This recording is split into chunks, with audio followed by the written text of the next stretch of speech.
Now, you went through those first couple of weeks. Approximately how many houses in this small part of Oceanside, New York, were you working in at that time? We worked on upwards of 10 houses here.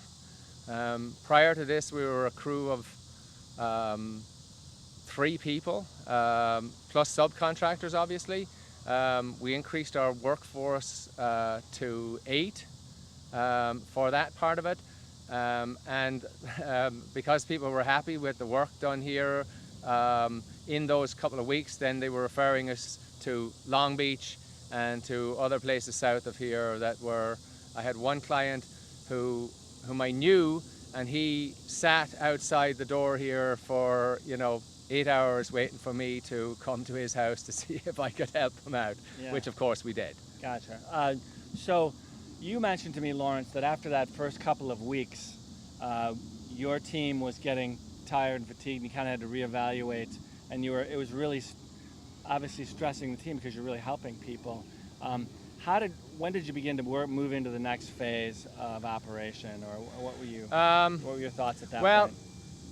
For, I would say, approximately for the entire month of November and into December, we just worked on demolition. We organized our crews. Now we created a business plan. We created a plan of action. We saw what was needed. We set the crews up. We had the materials. It was no longer an emergency situation, should I say, because that was gone and a lot of places were beginning to get dried out. So we set up teams with their equipment, with their materials, and we said, okay, we'll come to you tomorrow. We're going to be 2 days there. And we set up a schedule of people for 6 to 7 weeks. In the meantime, while that was going on, what occurred with that, even though it was organized, my crews were just totally run really ragged. This was very depressing work. I have master carpenters and foremen. We were doing demolition work. However, there wasn't a lot of construction going on the island that time because everybody had been affected in some way or other. We were working 12, 14 hours a day. It was, of course, November and December. It wasn't in bright sunny days like this. It rained quite a lot.